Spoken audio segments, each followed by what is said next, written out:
l'ISAC et les entrepreneurs. Alors pardon, là je vais gêner la personne qui fait les lumières parce que je vais changer. L'ISAC et les entrepreneurs, oui c'est après, ça tombe bien. Voilà, merci.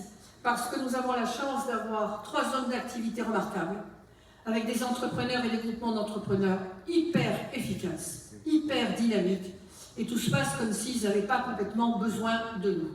Pour autant, nous serons extrêmement vigilants à leur côté, parce que nous devons faire en sorte qu'on arrive à leur proposer des aménagements gagnants-gagnants. Il y a quelques problématiques qui continuent d'exister, on va voir comment on les règle. Ils nous demandent, les entrepreneurs, je pense au PALU, nous demandent 10 hectares pour augmenter la surface de leur, comment dirais-je, de leurs entreprises. C'est surtout vrai pour les entreprises de manufacture et de métallurgie ou de pièces métalliques. À bien les écouter, quand nous serons arrivés, que nous aurons fait l'audit des terres disponibles, parce qu'il y a celles qui sont sanctuarisées, les 1700 hectares qui sont sanctuarisés aujourd'hui au titre du SCOT, ce fameux schéma d'orientation des terres agricoles, et puis qui va être rediscuté là au mois de novembre à venir. Nous, on veut sanctuariser ça. Il faut qu'on garde des terres agricoles. Ça, c'est obligatoire. Sauf qu'il faut quand même que des belles entreprises, j'en ai vu quelques-unes, qui sont à 2 doigts de passer de la TPE-PME à ce qu'on appelle un ETI, c'est-à-dire une entreprise de taille intermédiaire. On en a quelques-uns. Nous avons les moteurs Mota, nous avons la fermière, nous avons quelques entreprises, en plus de très belles entreprises comme Stedim, Sartorius Stedim. Bon, là maintenant on n'a plus Thales, mais on avait. Il faut que certaines puissent passer le cran du dessus. Il faudra voir où on en est des gardes. Parce que si l'hôpital ne doit pas se faire, si c'est l'Arlésienne, j'avais un rendez-vous avec madame la directrice de l'hôpital qui m'a décommandé 3 fois et pas recommandé. Donc, comme on n'a toujours pas payé les 7 millions destinés à payer le terrain, il faudra que nous voyions avec Imochamp, qui est propriétaire, mais je vous reparlerai d'Auchan après. Nous voyons avec Imochamp sur les 40 hectares ce qu'il serait possible de récupérer, parce que s'ils ont besoin que de 10 hectares, autant le faire à cet endroit-là. D'accord, ce sont des zones agricoles, mais au moins arriver à ce que tout soit regroupé. Et à ce moment-là, nous reverrions, si c'est encore possible, parce que une autre particularité de Gérard Gazet, c'est d'avoir lancé je ne sais combien de projets, mais on ne sait absolument pas où on en est. Hein, juste en passant les linéaires là-haut à la sortie d'autoroute, on ne sait pas où on en est. Est-ce qu'il a pris des engagements ou pas? La requalification du centre-ville, les dragées et la gare, est-ce qu'il a pris des engagements ou pas? Le commissariat, est-ce qu'il a pris des engagements ou pas? L'office intercommunal de tourisme, il a pris des engagements ou pas? L'hôpital, a-t-il pris des engagements ou pas? L'îlot du Bras d'Or, a-t-il pris des engagements? On ne sait rien de tout ça.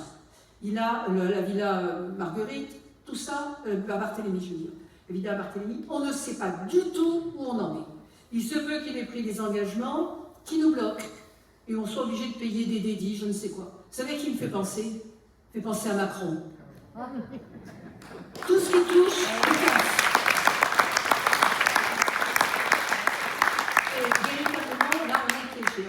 Si on peut arriver à faire en sorte que cette partie des gardes, qui malheureusement est maintenant assez dénaturée, si vous voulez, vous la voyez bien, hein, c'est en bordure d'autoroute, si on peut arriver à récupérer du terrain là pour satisfaire les entreprises, je crois que ce serait une bonne chose. Ce qui permet donc d'être au clair sur tout l'espace agricole que l'on peut retravailler. Je parlerai après de notre projet de la plaine parce que c'est un de ceux qui me tient le plus à cœur. Donc ça, pour les entrepreneurs, c'est ça qu'ils attendent. Nous aurons aussi un travail, pour autant que la commune en soit dans les prérogatives, parce que la métropole a la main sur tout ça, et moi je ne sais pas du tout comment on va faire, pour verdir ces zones. Je pense entre autres à Saint-Mitre. Encore j'ai l'habitude de dire que si vous allez à Saint-Mitre le dimanche, Alpha j'entends là-bas, pas l'Alpha côté la route nationale, mais Alpha côté déchetterie, si vous êtes déprimé, le soir vous vous suicidez tellement c'est moche. C'est dramatique. Voilà. On ne sait pas là où commence ou finit la déchetterie, hein, pour tout vous dire. Donc là, il y a beaucoup de choses à nettoyer, il faut que ce soit propre. Il y a sans doute des terrains que l'on pourra un peu reverdir. Il est possible qu'il y ait encore des petites zones pour certaines entreprises Ou alors, ce qui moi me semblerait pas mal, c'est faire de la mixité pour y mettre des logements pour les employés qui viennent pour des missions courtes. Vous savez, quand vous êtes en déplacement de 6 mois, 3 mois pour une entreprise, pour un travail très particulier. Donc les entrepreneurs, il faudra être très très proche d'eux et il faudra que dans tous les cas, et surtout à leur égard, puisqu'ils sont garants des emplois de notre commune, ce soit là aussi du gagnant-gagnant à 100%. C'est vraiment très important. On verra et nous ferons ce qu'ils nous proposeront en partenariat absolu. Nous verrons jusqu'où on peut aller et quelles sont nos possibilités. Particulièrement, je pense à la réorganisation de la gestion des déchets d'entreprise, puisque les déchetteries ne les acceptent plus. Voilà. Donc là, peut-être que la mairie pourra être en